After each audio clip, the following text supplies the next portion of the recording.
meeting is being welcome to recorded. Hidden History Stories from the Secret City. I'm Keith McDaniel, along with my co-host Ray Smith. Ray, what was that? A little bit of a blip. Keith, I don't know. It's something, some gremlin got in here with us, but I don't know what it was. How are you doing today? I'm good. I'm good. You know, it's after July the 4th, and they say that teachers after July 4th, their mindset changes, which is true because I go back to school in what, 3 weeks, something like that.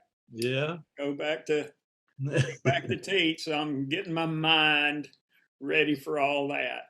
All right. Well, that summer vacation will soon be over, and you'll be back. That is true. That is true.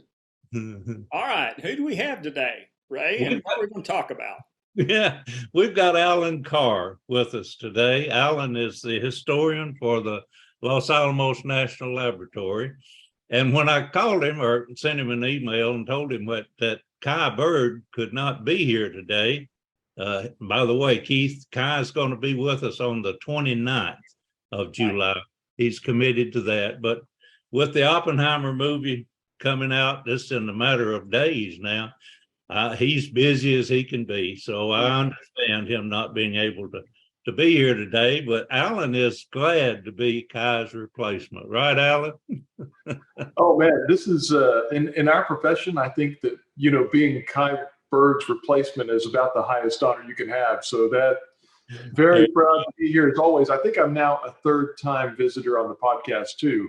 And so it's great to see you guys again. It is good to have you with us. And as we all know, and Keith was just talking a minute ago, things are unfolding about this movie that's coming out. Interestingly enough, it was to premiere or to be released on July the 21st. So we in Oak Ridge thought we would be ahead of the game and get agreement to release it a day early. And we put that out. And by the way, we sold out those tickets last week. So we rented 3 theaters and we've sold them out. Now, local theaters around there are also bringing the movie out on the 20th. Oh, are they? Yeah, I'm glad we sold our tickets when we did. Yeah, exactly.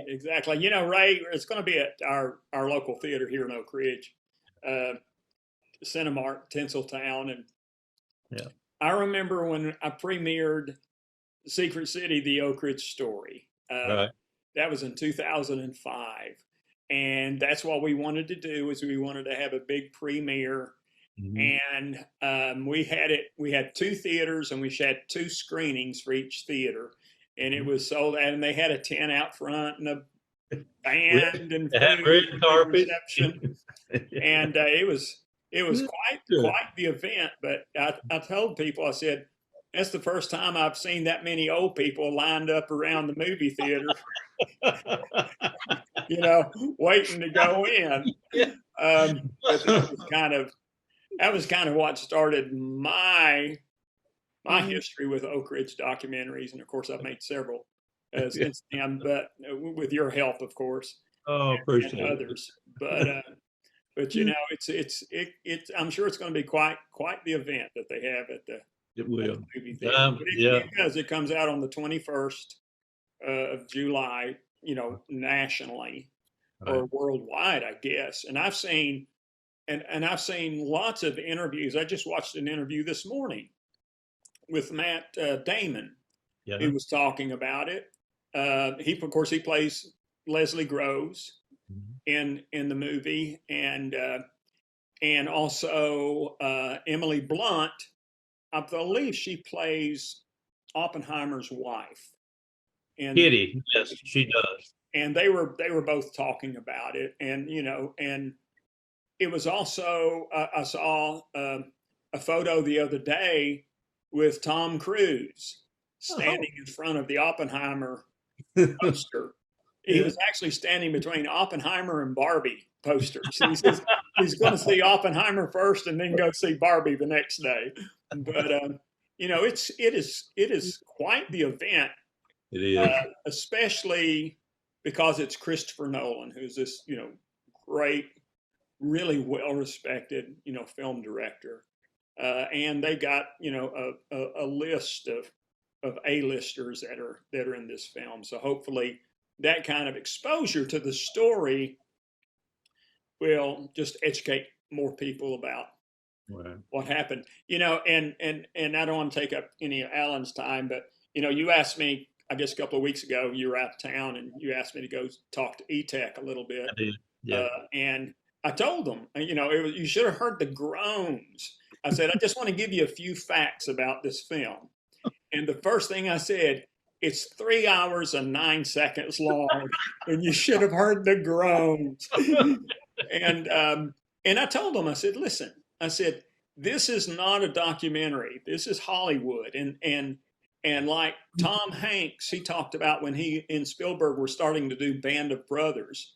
And, they went to meet with, like he met with Dick Winters, who was kind of the main character in Band of Brothers, and trying to get them on board, to participate. And he told him, he said, listen, he says, in the movie, he said, this is Hollywood. He says, you're going to say things you didn't say. You're going to go places you didn't go, and you're going to do things you didn't do. So, I hope people who know the story, like the people in Los Alamos and Oak Ridge, and who are invested in the history of the Manhattan Project, will be able to appreciate that this is a Hollywood retelling of a story. So, but Keith, you mentioned earlier that you had learned that he's doing it in both black and white and color, and tell us about it. Yeah, it's shot. He shot it, and Christopher Nolan talked about. Christopher Nolan actually wrote the script himself. And he said he wrote it from the first person's perspective, which is Oppenheimer. He said he'd never done that before. Usually a movie is you write it, you're watching, the events that go on. But he decided to write it from Oppenheimer's perspective. So everything that was shot in color is from Oppenheimer's perspective, okay? And everything that was shot in black and white, which is the first time ever in the history of film that they actually shot real black and white film in an IMAX format. They had to develop it for this movie because everything before had been color. But that's more objective. That's more things that actually, there's facts that we know these things happen this way. Now, I'm sure it's not going to be completely accurate, but yeah, it's an interesting perspective and an interesting way of telling a story that is not, of course, Christopher Nolan is famous for that. He did a movie called Tenet, which was really kind of interesting and unique. And of course, he's made, lots of movies, but I'm really anxious to see from a filmmaker's perspective, how this story is going to be told.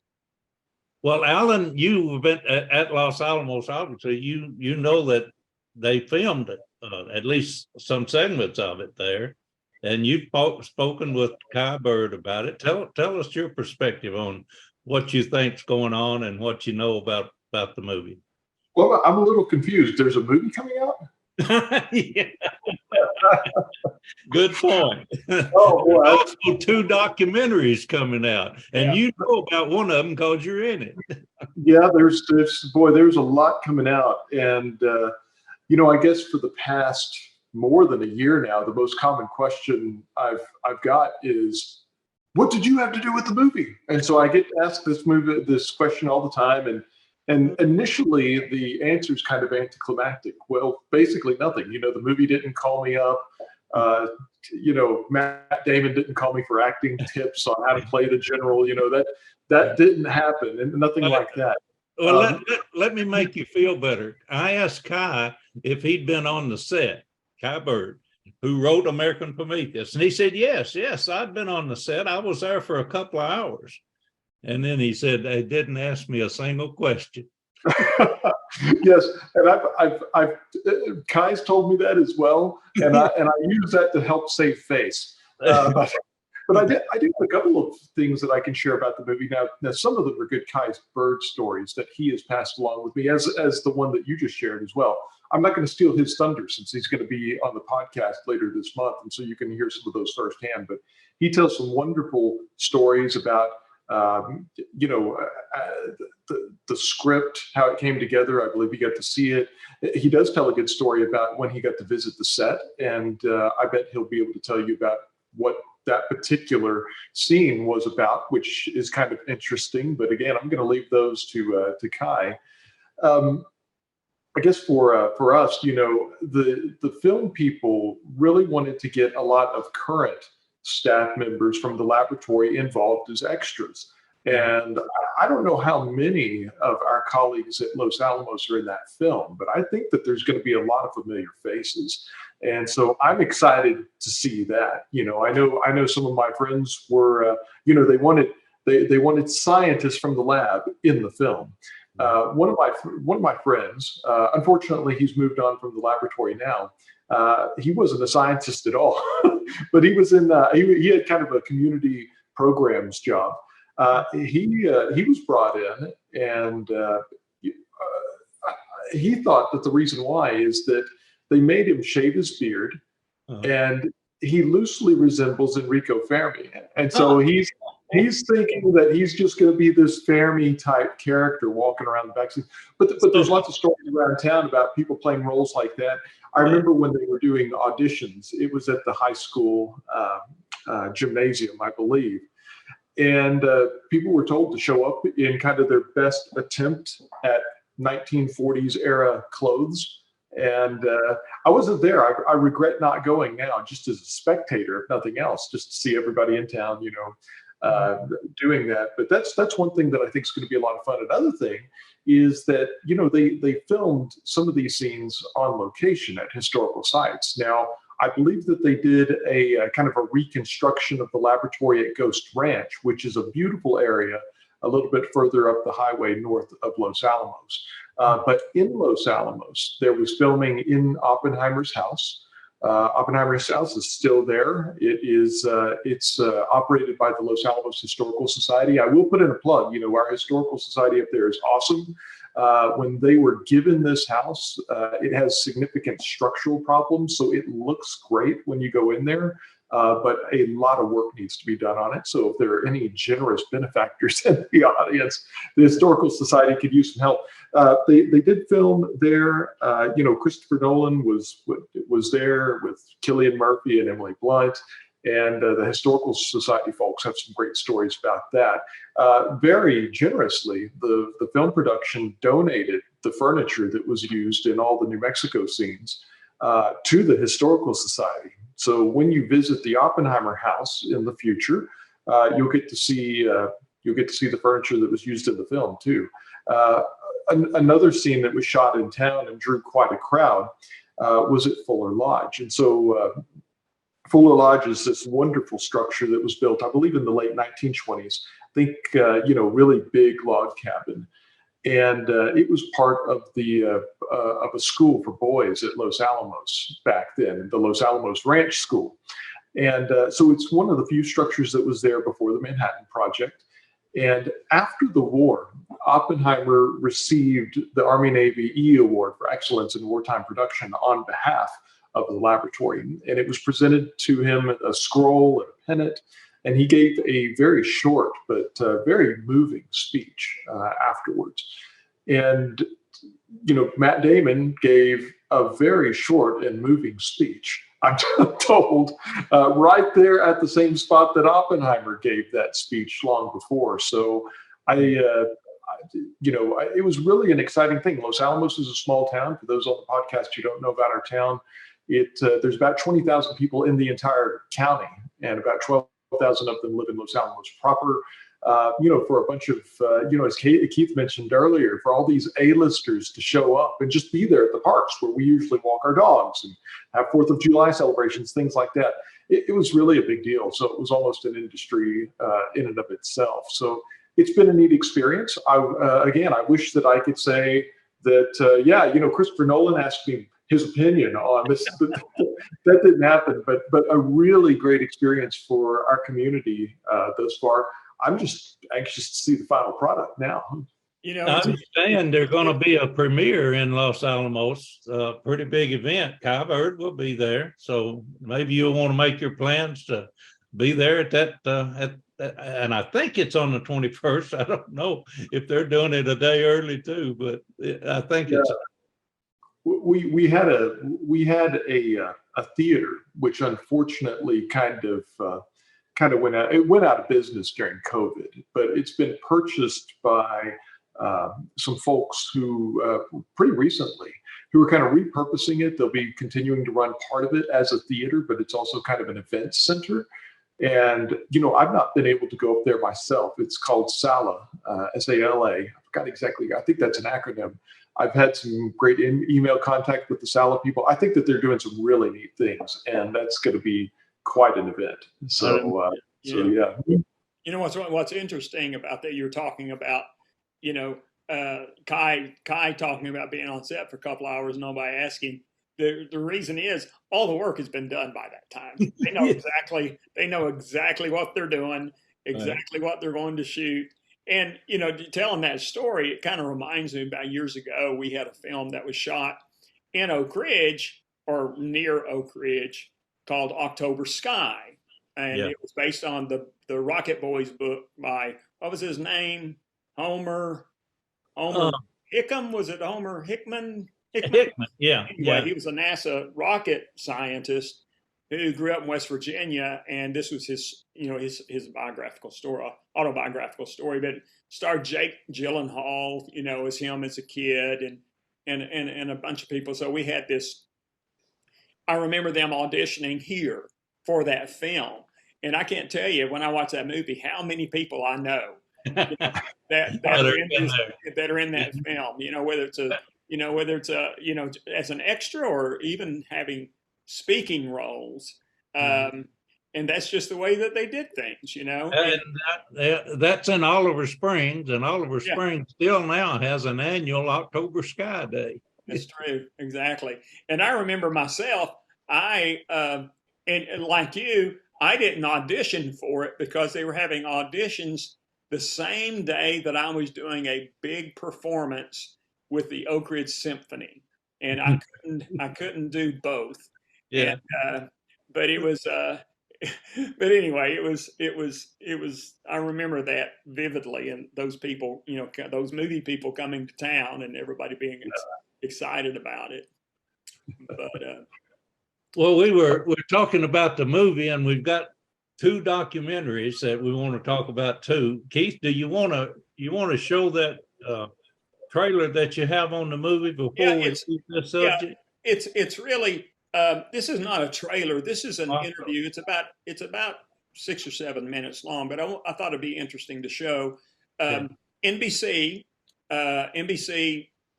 Films. They made a documentary that is called, and I've got it written down.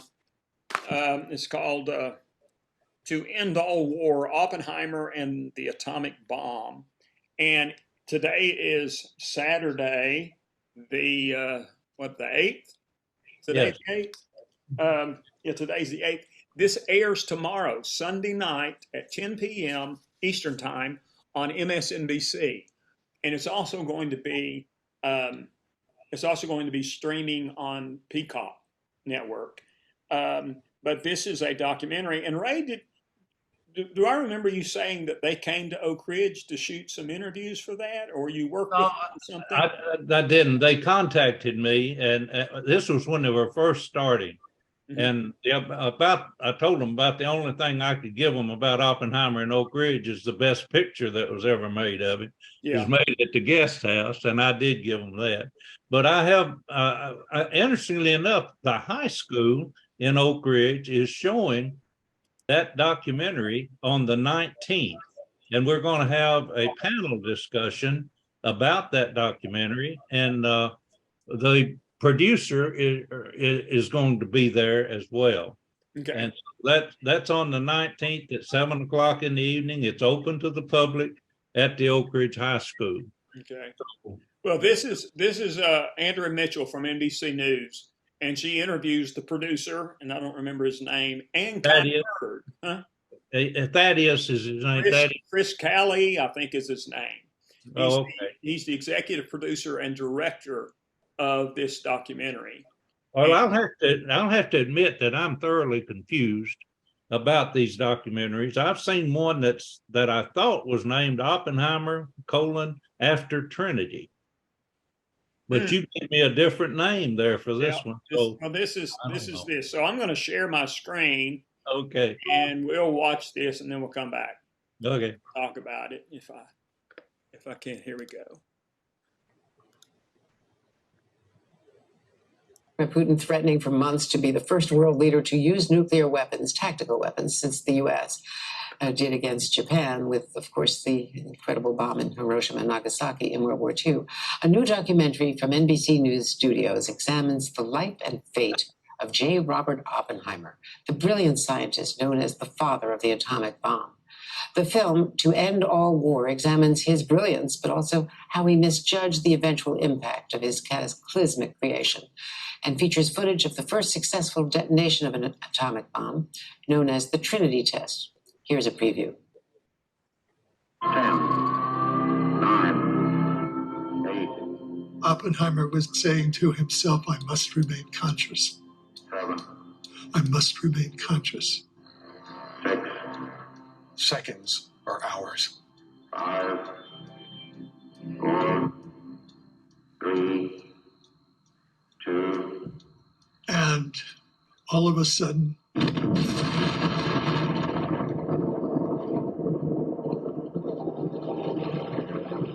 whole place lit up.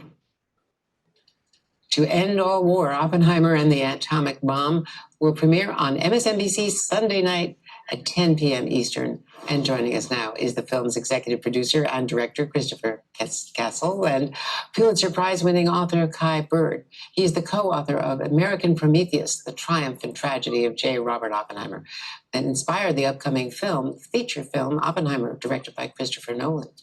So, Chris, Oppenheimer was such a complicated figure. He thought that this was so horrific, it would end all weapons. Yeah, that's what he hoped. And so far he's been right in a way. If you think about it as being, he saw the deterrent factor of the atomic bomb as potentially keeping us out of any world wars after World War II. We haven't had one. However, the threat still remains, and the weapons have gotten much, much, much more powerful, much more numerous. And so when we see things like what Putin's doing in Ukraine, unfortunately makes the story a little bit too timely. Indeed. And Kai Bird, you lived with Oppenheimer for a long time as the co-author of his biography. There was a moral debate at the time, of course, of the creation and the use of the weapons, and he was tortured by it later. Absolutely. He was very tortured and ambivalent. And, he was a highly intelligent man. And so he had to be aware of all the complexities, morally speaking. This recalls for me the story that I was told by his last secretary at Los Alamos. They were walking to work one day in Los Alamos, just after the Trinity test. And Ann Wilson is walking with him, and he suddenly starts muttering, those poor little people. And she stops him and says, Robert, what are you talking about? And he says, well, Trinity has happened. The test worked. Now it's going to be used probably on a Japanese city, and there'll be innocents who will be the victims.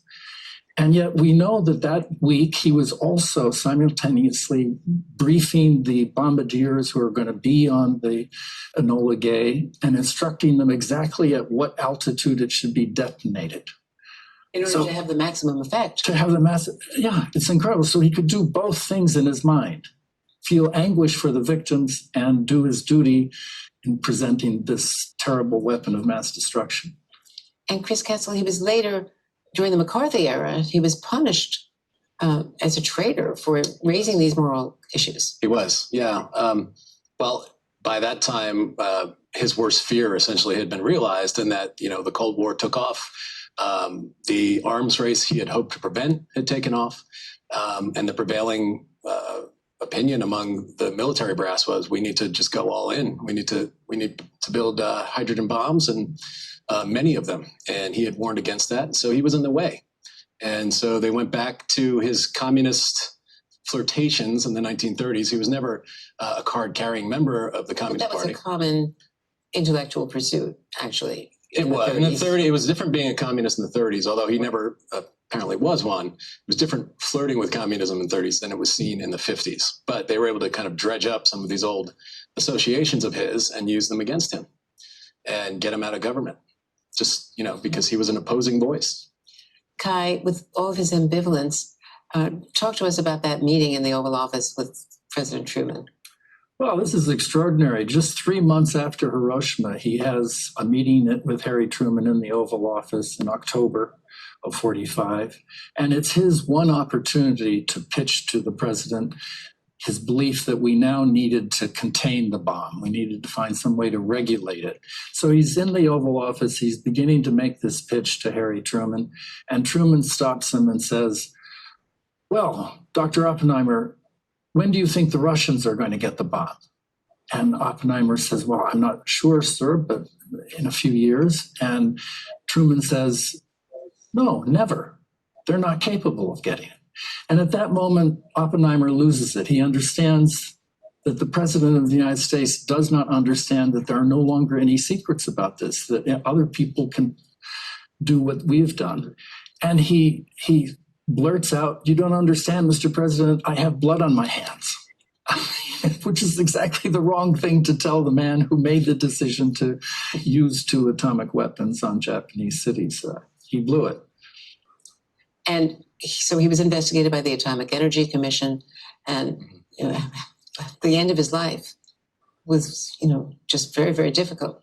It was. I mean, he remained at Princeton. He had his academic pursuits, but he was never quite the same. I think it was a sad way for him to leave government. He was vindicated in some level at the end of last year, though, when the Department of Energy decided to vacate the decision to have the hearings and therefore essentially exonerate him. But it comes too late for him to really experience himself. Chris Castle, it's an extraordinary achievement. The documentary is just gripping. Thank you. And Kai Bird as well. Your research is just amazing. Film. Right. Yeah, they can. And speaking of that, Alan, there's yet another documentary that's coming out. Talk to us about what Los Alamos National Laboratory is doing. Yeah, we've made our own documentary on Oppenheimer. Of course, that was a great interview. I'm glad Keith was able to share that with us. I've worked with Chris Cassell a little bit. Phenomenal, very professional, just as he comes across on camera. And as you saw there, Kai Bird is just a national treasure, I think. And especially in our business, Kai's wonderful. So, there's that documentary that's going to be great. There have been documentaries in the past of varying quality. Some of them are really phenomenal, some of them not so much. I think that there's going to be at least one other major documentary that'll be coming out before long as well. So why does the world need another Oppenheimer documentary? And so at the laboratory, we wanted to take a little bit different angle on ours than some of these other ones have, because we think that there's more to the story that's not really been talked about all that much in documentary form. And so what's the documentary that, really only the laboratory can make? Because we started out as his laboratory. The laboratory today is something that is completely different than it was back then, but that was our origin. And we're still his laboratory. And so what you're going to find is that, and the title of it is Oppenheimer's Science Mission Legacy. The laboratory has always had professional filmmakers. In this case, the filmmaker's name is Dave Tietmeyer.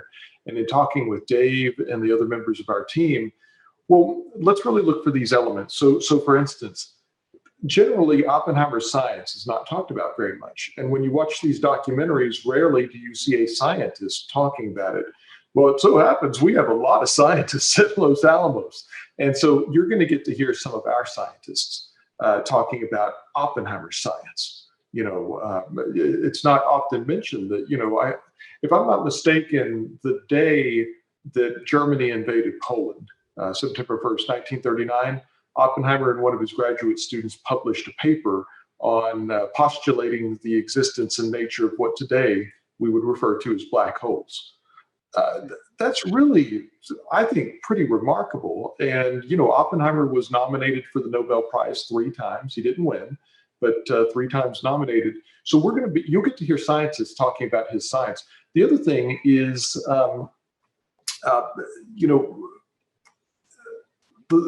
Jim Konetka. I don't know if you've talked with Jim Konetka on here before, but he wrote a book called The General and the Genius, City of Fire, War Day, lots of books. I highly recommend it. He would be great to interview, and I bet he'd enjoy doing this too. Jim's a dear friend of mine.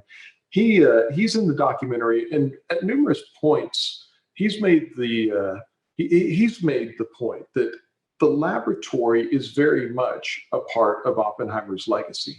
And today, Los Alamos is 40 square miles. We have 17,000 people affiliated with the laboratory now. We are the nation's exclusive pit production center, at least right now. Of course, Savannah River, we're helping them try and do some work on that as well. We're also exploring Mars and, worked on COVID vaccines and did all of these other things too. And, we wanted to kind of tie Oppenheimer's career and his legacy to the laboratory of today. And that's something else. Our main audience is the laboratory workforce, but this is something that's for the public, anyone who's interested, and it's going to be available as well. But we really wanted to help our employees kind of understand this is kind of our institutional DNA, and it's still with us, as you'll see people talking about. The other thing is that, you're going to see senior people who work at the laboratory today. Our director, Tom Mason, who used to, of course, be at Oak Ridge. I believe he was the Oak Ridge director for a decade. You're going to see one of Oppenheimer's, actually 2 of Oppenheimer's successors in this. So the current laboratory director, one of our former directors, my friend Charlie McMillan. Charlie was a great director for several years. And so you get to hear, what's it like to sit in Oppenheimer's chair, in a sense, right, as the Los Alamos director, because throughout our history, the laboratory director has had an immense amount of responsibility. For instance, I did ask Charlie McMillan one time, I said, do you enjoy being the director? And he said, Alan, I don't think enjoy is the word. It's a hard job. Yeah. And that's something else that we wanted to convey in our documentary. So I think that we will be a nice complementary piece to some of these other documentaries that have already been created and will be coming out soon. We just didn't want to remake something that anybody could remake. So it's our own little touch on this story. And I think especially those in the complex, Ray, will really appreciate that. And Alan, I would imagine nobody else could make that documentary or tell that story than you guys. Yeah. That's what's unique about it is, yeah. It's from the family, this is the story from the family. And that's right. No outsider would be capable exactly of telling that story the way that you all can. Very much what we were going for. And so it'll be reflected in the cast. I should mention quickly, also, Kai Bird came to the laboratory. So you'll see Kai in our documentary as well. Jim Konetka's in there, as I mentioned.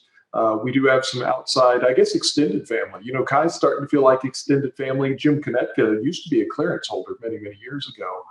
And so you'll see them. And yeah, I do, Keith, I really do think that we made something that could be made somewhere else. And so fingers crossed that we'll have a nice documentary. I've seen the previews already, and I think it's great.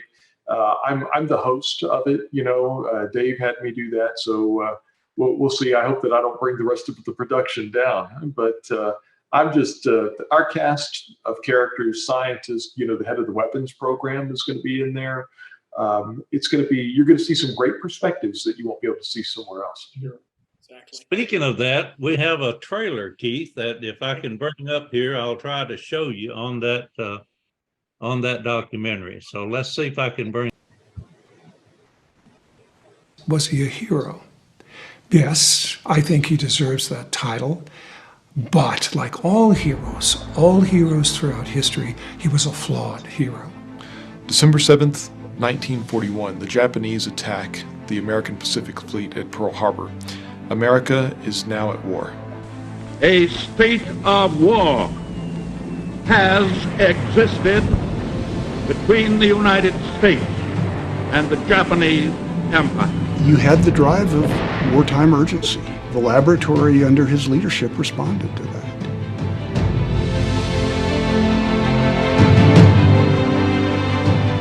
They came to a design that was pretty novel and pretty innovative, and because they weren't actually sure it was going to work, they needed to do a test. And when he's in the bunker at Trinity, he's clinging to a post, shaking, because it's all come down to this moment. It succeeded, but it cost him. Fat Man, Little Boy, they were not weapons of deterrence. They were weapons to end a great conflict. The advance of technology has given us a capability to do both experiments and computations that are unrivaled in the history of humanity. He had come back to New Mexico. He had come back to the hill. He had come back home.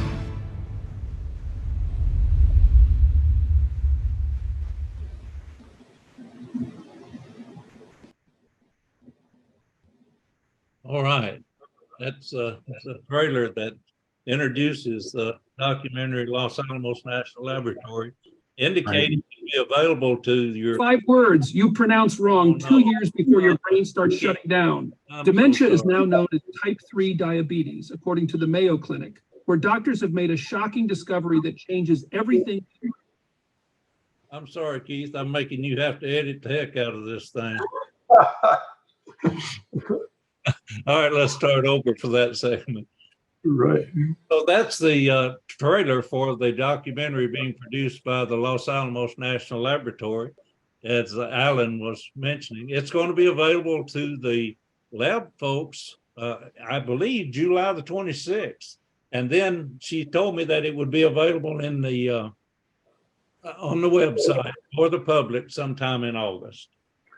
Right. We're really excited about this project. You mentioned she is Bry Steves. Bry is the director of our repository. So the part of the laboratory that I work in is called the National Security Research Center. Bry kind of runs the show there.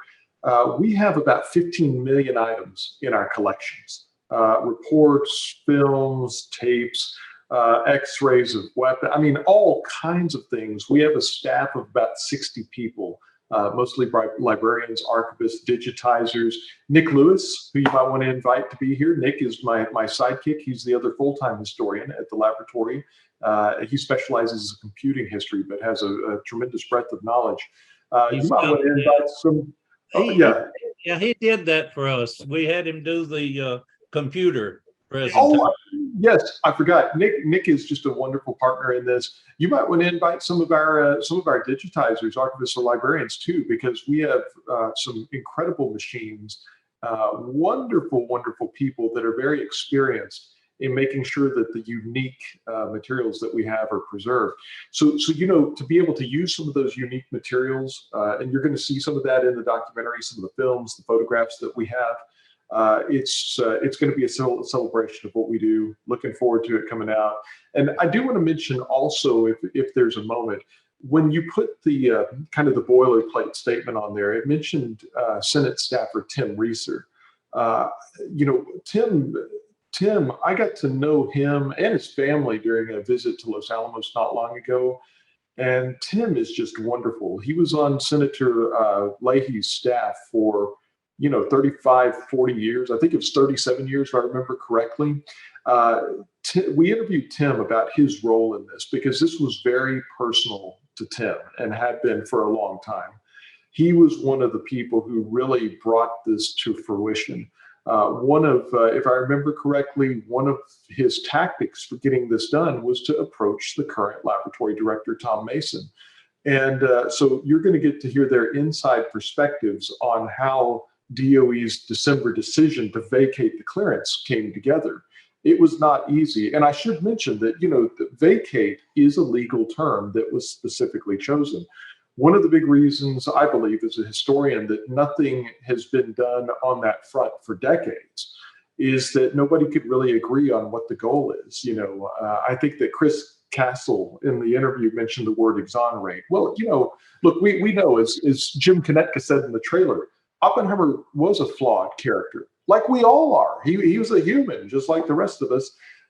He did, fabricate a story to security. They knew it at the time. They didn't do anything. It was used against him later for political purposes. But anyway, you can't exonerate somebody when they lie to security. That would get, a current person with a clearance taken away. And so you're not exactly looking for exonerate, but at the same time, this shouldn't have happened. They knew it at the time, decided it was okay. Oppenheimer turned out to be a national hero. I think, and I do think that, as Jim mentioned, that term is warranted. But what happened should have never happened in the United States of America.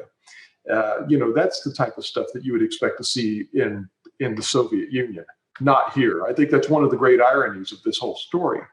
And so Tim made it very personal. He's very passionate, and you're really going to get to enjoy seeing, Tim Reeser and Tom Mason and all these other folks in our documentary. So again, you'll get these elements, I think, that are rarely seen elsewhere.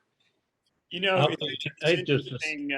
interesting, Alan. One of the other things that I remember watching years ago, as a matter of fact, it came out in 2008 on American Experience, and of course, American Experience, in my opinion, is the greatest documentary series on American history ever to exist. And but they did a docudrama called The Trials of Robert J. Oppenheimer. And it starred David Strathairn, who's a great actor as Oppenheimer. But it was, as I recall, the whole show was from the transcript of those hearings. Yeah.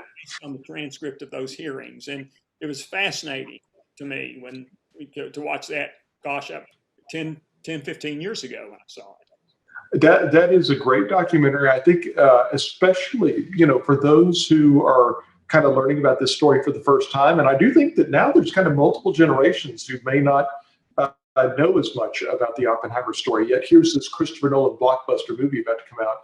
For those who are interested, in trying to wrap their minds around what happened, it's a great documentary. I still remember it well. And the hearing for, I imagine most people have not seen a transcript of the hearing.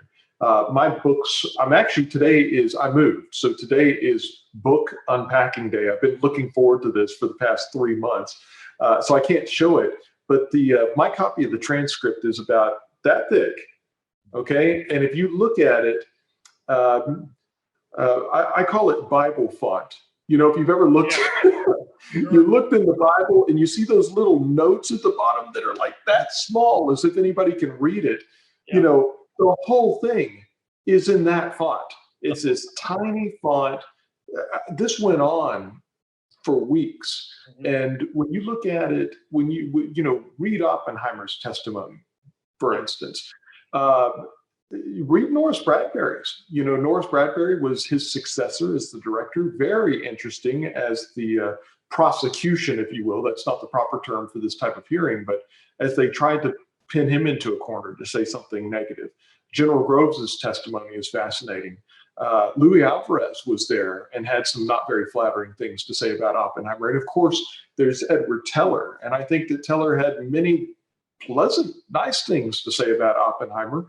But when he was asked point blank, what do you think about his clearance situation? I believe Edward said, I think one would be wiser not to grant clearance. Now, that was the line that was used against him for years, but there was a lot of context to it. So yeah, when you watch that documentary, it's a great introduction to it. And for people who are interested in seeing it in its full context, it's there. And I'll tell you, some of the things that Oppenheimer had to talk about his personal life, with Kitty there, it'll make you cringe. I mean, what happened to him? That shouldn't happen to anybody, especially somebody who had served their country so faithfully as Oppenheimer. We all have things. We all have things. We've done these human things, and we would never want to have every single one of them in great detail dragged out and made a part of the public record. That's what happened to J. Robert Oppenheimer. And I'm pretty sure that is available for people that are interested. They can watch it online. You can go to pbs.org/American Experience and probably /Oppenheimer, and you'll be able to find it easy. That's one of the great things about American Experience. They put not only many of the films that they produce online, but the complete transcript. That's how I learned how to write documentaries, is by studying the transcripts from American Experience online and learning how these writers wrote these documentaries. So highly recommended. And this will just take me a few seconds, but for those who are interested in other easily accessible documentaries, I'd also recommend a film called The Day After Trinity. This was made in the early 80s. It's on YouTube. And it was made by John Else. John Else is an Emmy Award winner. He's made many films on different subjects. I trade emails with John. He's a wonderful person. This documentary, since it was made in the early 80s, John was able to interview many people who were part of the Manhattan Project. And so you're going to see Robert Serber on there, and Robert Wilson, and Robert Bacher, lots of Roberts on there. Frank Oppenheimer is in there. Dorothy McKibben is in that film. And I've just uploaded another documentary called The Beginning to my personal YouTube page. It's a Los Alamos documentary that was made a few years before that, I think in the late 70s, early 1980s. And it's kind of more of the same. You get to hear all of these people that are just names in books. Well, you can watch these documentaries on YouTube for free anywhere. And you can see them and hear them and reflect on, hear them reflecting on what it was like to be at Trinity, not what I think it was like, but they're telling you because they were there. So those two documentaries as well might be a good addition to anybody making a list. All right, Alan, thank you so much. We really appreciate being with us. Appreciate you putting those up on YouTube. And to find it, you just need to search for Alan Carr. It's on your personal YouTube. Well, look for Alan Carr historian, and then add Los Alamos. Now, there is another Alan Carr. The most famous of us is a British comedian. And if you just search for Alan Carr on YouTube, you're going to get some entertainment, but it may not be the type you're looking for. He's funny. He's funny. I'm a fan of Alan Carr, but there is quite a bit of difference between you two. So, if you search for Ray Smith, you're going to get a baseball player, a movie star. So, all right. We're out there. Right. If you search for Keith McDaniel, you're going to find a Broadway dancer who died in the 80s. So, I want to make two really quick comments. One, you were talking about Oppenheimer and what they brought out in his hearing. They had actually kept track of him all the way since well before the Manhattan Project. The FBI and they were documenting everything he did, even when he went to California to see his girlfriend. They had that and brought it up. That's what you mentioned. But he was terribly mistreated. The other thing is, I'm anxious to see Tom Mason. I know from his experience in Oak Ridge that he values history, and I'm sure that he was glad to be a part of this documentary. So I'm anxious to see his part in it as well. Alan, I think you enjoy it. Yes. All right. Thank you so much, Alan. Ray, who do we have? We've got some. Is it next week? Yeah, we're going to do this one on the 15th, and it's going to be Tim Koth, who is a friend of mine that has a reactor in a university up in the Northeast, and he has done research into the German uranium reactor, has actually one of the cubes from that reactor. And he'll be on next week, and we'll have that program to bring to you about another aspect of the German nuclear program that is little known, and I think you'll enjoy it. All right, that sounds great. And then we've got scheduled the 29th. Right. Later, Kai Bird. Hopefully, things will have calmed down a little bit and he'll be able to join. Right. Kyle will talk to us about what he thought about the movie at that time. Absolutely. And I've read, and I'm anxious to see that because he's seen it, obviously, because there's been some articles about his reaction to the film, and I'm anxious to talk to him personally. And he said he could be more free to talk about it after it had been released. So he couldn't talk about it now, but he could later. All right, folks. Well, we appreciate you watching, and we'll be back next week with a new Hidden History.